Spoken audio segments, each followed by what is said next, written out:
kind of got the 6-pack of hot dog buns and the 8-pack of hot dogs or whatever. You know, it's like there's no communication there. So you end up with the over sanitized. So the main thing that you really want to educate retailers on is making sure that they have an understanding of proper ratios. And then I bartended before. When I bartended, this is how I cleaned my glasses, because I had, 100 of them I had to do before I closed. And so what we've seen these guys do is they just jam that in there, maybe they give it a little bit, and then they stick it in their rinse water. And you guys that are up front here can see that's all air. I didn't actually get any liquid in there. Same thing with the sanitizer. It's all air, unless I actually do that the proper way. So the way that we want to clean, so we've got, and I'll back up, we've got our cleaner, warm water cleaner, we've got our cold water rinse, and then we've got our warm water sanitizer. So the way that we want to do it is we want to come in and we want to get down and use some action, turn 45 degrees, use some action, turn 45 degrees, use some action. We want to use that mechanical force to get any of that lipstick off, chapstick off that's on the side of this. Or maybe, hopefully not, we're not sharing glasses for beer and other things, but the reality is in bars they do that a lot. So we want to make sure if this is going to be poured for beer later, that we're getting any of that residual drink that was previously on here off. Then when we rinse, we want to go heel to toe. So we want to take in, bottom out, completely filling that glass with the water to rinse it. Same thing with our sanitizer. We want to get that sanitizer completely on there. And then we want to set it down on a mat that Rob's going to talk about storage here in a second to let it completely air dry. The other thing to know about your brushes and your glassware. Popular glassware at a lot of chains out there. There's definitely some popular chains that have these that we all know, but there's a lot of chains all over the country that carry a glass like this, a Big Girl or whatever you want to call them. And what we need to remember is our brush size versus our glass size. So if we're trying to clean this, we end up not cleaning the bottom 2 inches of that. We did some testing with beer clean glassware at an account like this, and we almost literally could see a line of where it was beer clean and where it was not beer clean. And every single glass that they had ever cleaned, they had never cleaned the bottom of that. Outside of rinsing it in some water and rinsing it in some sanitizer, they've never actually cleaned that part of the glass. So having that knowledge about what kind of glassware do we have, and do we have a cleaner set up to be able to actually work with that. To really summarize the situation on glass hygiene, I know Peter this morning talked a lot about draft system hygiene, but this is one of these last line of defenses, okay? If the beer glass isn't clean, the presentation is going to be wrong. So part of getting beer right is clean. So the recommendations from the manual in summary are clean with a non-petroleum based detergent. Non-petroleum would be because we want to be liberated from grease, fat, oils, this type of thing. Rinse with refreshed water. That's the qualifier here, because a lot of times you go to a bar, they're busy, what you see is kind of gray, old water. So refreshed water is the way to go on that. Sanitized with, the qualifier here would be, the big recommendation is a trichloromelamine based sanitizer. All the sanitizer is doing is preventing germs from adhering to the glass, really. So with trichloromelamine, you get the benefits of chlorine without some of the bad stuff that you get associated with chlorine. That last step, this is what I'm going to focus on, is the air drying, okay? So air drying is probably the biggest miss out there, okay? There's 4 steps: clean, rinse, sanitize. It's got to air dry, otherwise the sanitizer's trapped in the glass. Remember we said before, the mixer pint is the dominant glass. When I go into an on-premise account, restaurant, bar, or something like that, and when I see stacked glasses that have vapor trapped in them, I already know I'm going to have a bad beer taste experience because I know there's sanitizer trapped in here. I have a whole state that's all they use is this glass, and all they do is stack it, and every beer smells like chemical, or if it's sat overnight, it'll start to smell like kind of wet dog, or sometimes I get like a funky fish tank aroma. Okay. Last week I happened to be on the East Coast. I went to a chain restaurant to do an on-premise draft audit. I ordered a pint of beer. It came in a frozen glass, and immediately I thought, "Uh-oh, I'm going to smell sanitizer." Initially, I ordered a Torpedo, by the way. That's what they had on tap. So I ordered a Torpedo IPA. It didn't smell like sanitizer straight away. but it took about 2 minutes. Once the beer warmed up, the sanitizer, melted really, and it started to be released as a volatile. It smelled just like a funky fish tank with chemical smell to it. So, anyways, if you see this, this is a degenerative thing. This has to air dry. How about you this time? Want to give me a smell? Okay, so this is about 24 hours in here, and tell me what that smells like. Like pool water? Pool Chemical? water. That's the chloro part of the trichloromelamine. So it smells like pool water. Okay, if you pour beer in there, the beer is not going to smell like hops. It's going to smell like pool water or fish tank water or chemicals, this type of thing. So that air drying is a really crucial thing. There's a lot of ways to do it. My favorite is this. When I do like, I know Matt does a lot of this too, like retailer training. This is a great mat. This is called Hard Deck. It's about 3/8 of an inch thick. It enables enough airflow so that when a glass is on it, airflow will get into the glass and actually blow off that chemical. That's what you want to do. You want to blow off the chemical. That little thin mesh that you see is ineffective. So if you see a flat surface with that really thin, super thin, like it's like 1/32 of an inch thick, it doesn't enable enough airflow. Great glassware is like if you go to the Cheeky Monk, they got all their Cheeky glassware hanging from the ceiling. It's got stemware and it's all hanging upside down. That does a great job. Gets enough airflow in there. Thankfully, we're in a non-smoking state, so no smoke volatiles getting in there. But I just wanted to punctuate that point about the air drying because it's a huge problem in the industry. So when you're distributors, training retailers, it's really something to bring up to coach your accounts on a best practice.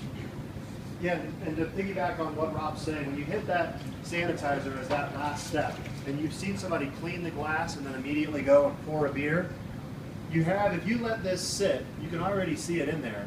If you let that sit, you're going to end up with over a half an ounce of sanitizer in your 16-ounce pint. And so, same thing if you freeze that. You're freezing on all of that sanitizer onto that beer. If you're not letting that completely air dry, all that sanitizer is going to stay right on that glass, and you're going to be serving sanitizer to your customers. So, pouring. We on to pouring? We're going to test for beer plant glasses first. Yeah, you have a couple of questions. Okay, great. Do you Yeah. not? Yeah. I know the ultimate goal is to get away from stacking glasses like this. Yeah. I know it's going to be a big challenge to get to that point. For an account, would having a glass rinser eliminate the majority of that sanitizer that's left in the glass? I know it's not the ultimate goal, but Yeah, I think that's a great point. We're seeing a lot more glass rinsers out there, and those are great. They're really going to help. And we're going to talk a little bit about wetting the glass prior to. And so, ideally, stacking is going to be a reality. It's going to be a reality, but we want to have enough space to be able to air dry our glasses before we start stacking them, so we don't end up with that condensation. And absolutely, if you have a glass rinser, that's a great last line of defense. It's going to wet the glass. It's going to hopefully maybe get rid of some of that. It's not going to get rid of all of it. It's going to get rid of some of that residual sanitizer. Yeah. When you go to sanitize, do you not let it sit in there for a certain time period, or is the residual going to be on the glass for The that time residual period? is on the glass, and then it evaporates, so it's meant to air dry. So if you have the correct ratio in there, and you let it completely Yeah. air dry, you're not going to end up with any of the sanitizer aroma. And of course, there's many different brands out there, and we're not going to endorse any brands here today, but mess around with different brands and different ratios. Maybe the ratio that they recommend is too strong of a concentration. You're going to end up with that sanitizer smell, completely air drying. Yeah. What about a dishwasher? Yeah, dishwashers, Rob, I'll let you jump into that a little bit as well, but depends on the dishwasher setup. The dishwasher needs to be exclusive to beer glasses. You don't want to mix milk glasses in the same dishwasher as your beer glasses. Dishwashers can be great with high temperature and steam sterilization and less chemical if they're set up the right way. You want to piggyback? I would say whether it's 3-tub sink or dishwasher, the whole notion is beer glass dedicated equipment. So no chicken wing grease or any of this kind of stuff is going to get in contact with beer, because it is tough to get off. At Sierra Nevada, we actually use one of these, and they have one upstairs as well. It's a dishwasher. It's low amount of chemical, low level of detergent, but the heat goes up to like 190. So that's a self-sanitizing environment. That's just so hot, germs can't survive anyway. So that's a good alternative, but it's a expensive alternative. Like one thing was Demoir too, when you're washing it all the time in the triple cone, like this is never clean down here. Like it's That part, yeah. fingerprints on I'm it here and stuff again. like Yep. that. You know what I mean? Yeah. It just doesn't look good. I mean, it's not affecting the liquid down here, but Right. Yeah. I want a greasy fingerprint on the bottom of the glass. Yeah, absolutely. Yeah, I think that's a good thing to pay attention to. We did want to forge ahead and discuss 4 ways to identify a beer clean glass. So, like if you're working with accounts and trying to guide them in the right direction, I'm going to talk about 2 things. One is lacing. So, during the line cleaning demo, I poured a torpedo here. This is about 45 minutes old, and I didn't drink the entire torpedo. It's a little early for me to be drinking torpedo, but what I did was I filled up a nice glass of torpedo, and I just dumped. And basically what I'm still left with here is a lot of lacing. So if I see a finished beer with lacing, I know that the glass was beer clean. This is one of the tools I train Sierra Nevada folks how to identify. The other thing I tried to pour while he was talking, and I might have done myself a disservice, but this is going to be really difficult to see, but effectively if you order a beer and you see bubbles clung to the side, or patches of bubbles cling to the side, that's a sign that there's usually either residual soap or some kind of residual grease, or a combination of both. This has a little bit of patching, but I let it sit out for a couple minutes while we were talking, and it doesn't quite have as many. It has a few still left, but this is one of his kids' milk glasses. This one, see, when you hit it on the table, it kind of does away with it, but I'll try to work up another one while he discusses 2 other methods of identifying a beer clean glass. So sheeting is a really simple one, another milk glass. Sheeting is another really simple one. So taking this glass and holding it up and hold it up to the light and see where the water drips down on this glass. And if this is a beer clean glass, the water is going to evenly distribute throughout this entire glass, and it's going to adhere to the side of the glass. Whereas if it's not a beer clean glass, which this one is definitely not, you're going to end up with little spots where the water wants to go around these residual, whether it's milk or chemical or whatever is on the side of this glass. We're not talking necessarily about an unsanitary glass, but we're definitely talking about a not beer clean glass. A great demonstration, many of you guys may have seen this, but a great demonstration for a bar owner is just to grab a salt shaker and take this glass. So we've done the sheeting test, and we can kind of see where the water is not adhering, but what we can do is take a salt shaker, shake on the inside of this glass, and only in the areas that are beer clean will this salt actually adhere.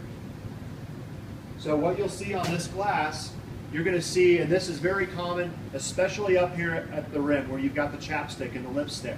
You're going to have a lot of areas up there where the salt is not going to adhere. You might have a completely beer clean glass except for just that rim right up here. You can see all of the areas here. This is absolutely not a beer clean glass at all. And if we had, see, I don't actually know if we have a beer clean glass here, because these have all been kind of traveling, and I think this is. okay, great. If it's not, it's your ass, Ron.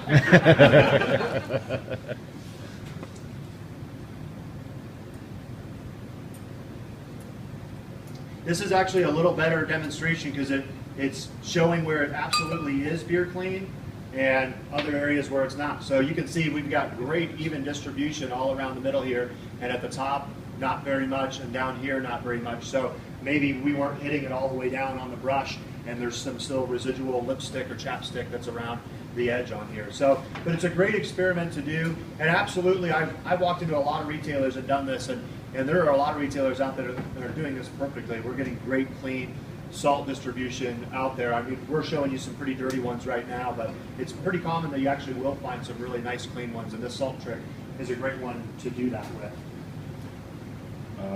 Yeah, okay, here's what I was talking about. So you see these bubbles cling to the side? That's because I just put finger grease in there. But yeah, that's definitely a sign of not beer clean. The other sign is that the foam is rapidly collapsing. This beer I poured with a big old head of foam like that, and what's showing up here is fisheye bubbles. What we're really looking for is nice tight network of bubbles, but with all the grease in here, you can see the fish eyes developing and popping.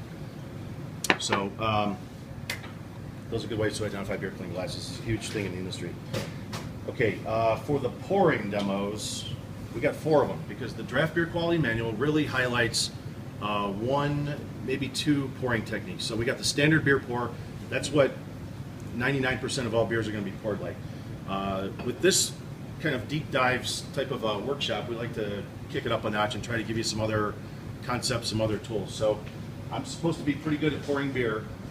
You can pour, or you can actually look and see what we're doing on the screen, because what we're doing is might seem a little bit strange. So I'm going to start pouring a long pour, or a 7-minute pour. Might not take exactly 7 minutes, but it's going to look kind of weird when I start it off. But I have the glass on the base. I open the faucet full throttle, and basically all I do is fill the glass up with foam.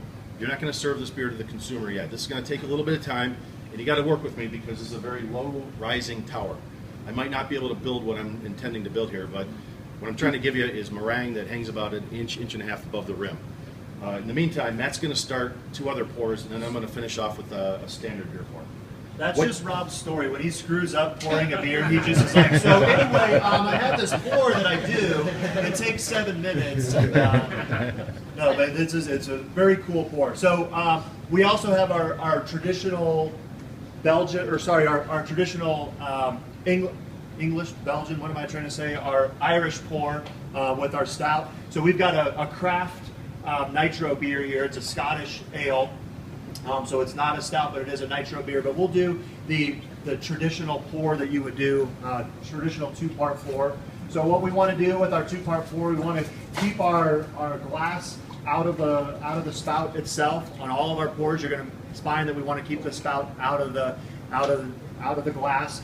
We all know that that's a huge thing that we see at the retail level. It's a really difficult thing to. We want to teach you guys how to teach the retailers. That's a really difficult thing to come in and tell a professional bartender, hey, let me tell you how to pour a beer. And they're like, I pour 100 of these a day. I don't need some guy walking in here telling me how to pour this beer. But I tell them a little story about sticking that glass up in that faucet. So what we're doing is we're combining beer on the outside of that faucet and air. And those 2 things make something called acetobacter. We actually have a pitcher spiked with acetobacter over there, and when we're done with the class, you guys can go and smell that pitcher over there and see what we're talking about. But it's sour, it's vinegar, and what that does when we're building that bacteria on there. So every time that we dump that glass up in the faucet and we're coating it with beer and then we're letting oxygen, we're basically making a little petri dish on the side of there, and we're asking people, we're saying, hey, why are you pouring it? Why are you sticking that glass up in the faucet? Well, it pours better, and it's just closer to the faucet, it pours better. But what we tell them, the reality is that they're putting bacteria in that glass. What was the really gross thing that you did in your high school keggers out in the cornfield or out in the field, and you got the big old head of beer, and the seniors are like, hey, here, I got this trick, here's how you get rid of the head of the beer. What was it? Yeah, nose grease, right. Sometimes people say earwax. I'm like, where did you go to school? Like, that's weird. Okay, so anyway, that bacteria, it's the same thing. You're killing the head with the bacteria. That's why it's pouring better. So we have our 2-part pour, 45 degrees. We're going to fill this up about 2/3 to 3/4. So we're going to let the beer just come just to the edge. And then we're going to let it sit away from the faucet so we're not dripping into the faucet. Should I go into Belgian while we're waiting for these 2? So we're chatty Cathy's here. So Belgian pouring. So we've got traditional Belgian glass here, or New Belgium's glass. So what we want to do, this is an 8-part pour, but the first thing that we do as a Belgian, we sacrifice the first to St. Arnold. We talked about that acetobacter that's in there, so we want to get rid of that. And also, if we're getting any foam in the bottom of this glass, we're fighting that the entire pour. So we want to sacrifice that first bit to St. Arnold. Then we come in at a 45-degree angle, and then we want to work that glass into a straight, so we can really work that head. And what we're shooting for is really getting that head that's right on the pour line of the beer. We're going to let this come just proud of the rim. We're going to cut off all of our large bubbles. Those large bubbles are going to dissipate quickly. If we have only small, tight bubbles left on here, that's going to keep our head retention much better. Then we're going to dunk into our water here to really rinse off the side of it. And we're going to send it label out onto our coaster. And I don't think legally you can push that towards them legally. I can't serve that beer. I can legally grab it and drink it myself, though. Right, I guess. You gotta do what you gotta do. That's right. So I'll come back in and finish up our stout pour. So we have this, or our nitro pour, and then we just pour directly into the glass. Again, letting this come just proud of the rim. And we do have one bubble there. I'd probably get an 8 out of 10 on this pour. Not so good. But I'm not going to go into that one anymore for the sake of time. I'll let Rob, you can talk a little bit about the 7-minute. Okay, I'm still working on my 7-minute, but I'm gonna finish off with a normal, straight on standard beer pour. So the whole thing, one thing I do promote is the idea that the server owns the bottom and the exterior of the glass, where the consumer owns the top, because their mouth goes there, and the interior of the glass, because that's where their beer is. So I'm going to pour a Sierra Nevada Torpedo, and I want to show you something I do see out in the trade. So glass is away from the glass is away from the nozzle. I start off at that 45-degree angle. Faucets are either meant to be open or closed completely. I just kind of straighten it up and build myself, for this instance, a little bit more than a 1-inch head of foam. Something about CO2 dynamics. CO2 is the delivery vehicle, like Peter said this morning, for hop aroma, for fermentation esters, for beer flavor. You know, you guys can only taste 5 things. You can smell 3,000 things. So the enjoyment of a beer is really right here. So let's pretend that for one moment I'm a waitress. He's a bartender. He poured this beer, and he poured a good pint of beer. Let's say it had a good 1-inch head of foam at one time. But because I had to run somebody's credit card, there was a little bit of time delay before I could deliver this beer to the table. So the beer looks dead. So this is one thing I see. The server goes to the beverage caddy. They bust out with a couple of straws, and then they go like this to kind of rebuild the foam. I did this, to exaggerate a little bit, but what they do is they evolve more CO2 to rebuild. But what I'd like somebody to do, a volunteer, is taste this beer and then taste this beer and tell me if there's any difference. Jeff, you got to do it for me, man. Do me a solid, will you?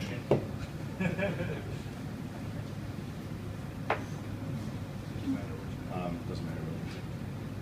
One's going to be strictly, and one's going to be flat.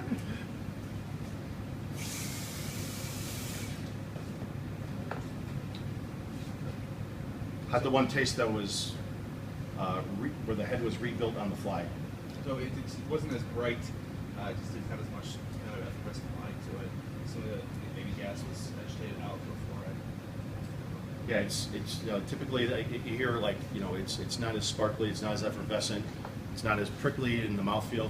CO2 is one of these crazy things that brewers control. They control color, they control body, they control alcohol content, bittering units, all this stuff. CO2 volume is one of the big ones. It's a crucial one to know for draft beer dispense. Also has a lot to do with taste. So carbonation, it feels prickly. It lifts hop aroma. It has a little bit of an acid taste to it. Like I said before, it's the delivery vehicle. So getting CO2 right on the presentation side is a crucial thing. When beer goes flat, it doesn't taste right. When it's overcarbonated, it doesn't taste right. When beer is poured, you can use these if you want it. When beer gas is released and when it breaks out properly, that's when it's done right. So Peter mentioned this morning about the napkin thing, so we're going to show you how that works right now. Right now, Matt is pouring a beer improperly, so he did not build a 1-inch head of foam. He poured a 12-ounce beer in a 14-ounce pint, it looks like, and we don't have that 1-inch head of foam. So I don't get the aroma, and the CO2 breakout just isn't there. So the thing is, when you introduce nucleation points to it, or if you drink this and it's sitting in your belly, you see what happens. So here's one where he poured with a perfect 1-inch head of foam.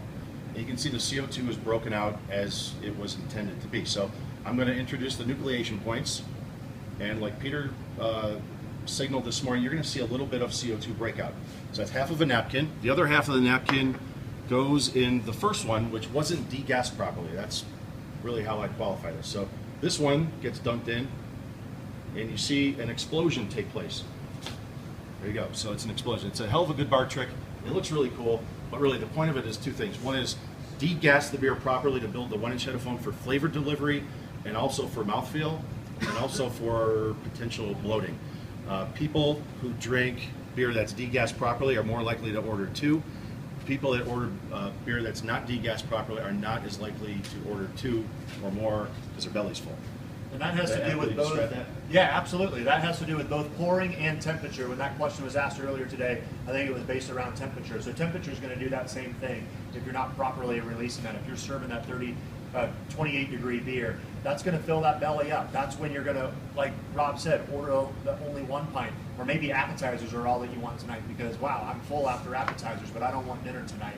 So it's a great thing to take to retailers on why to pour that way for their own profitability. And then also showing them, you know, hey, we've got a 3/4 of an inch head on this beer. This is just a great easy demo, grabbing one of their coasters and saying, if you pour it like this, then, or if you don't have that on there and you're filling it all the way up to the brim and you're flipping it over, every time that you send that glass out, you're giving away this much free beer.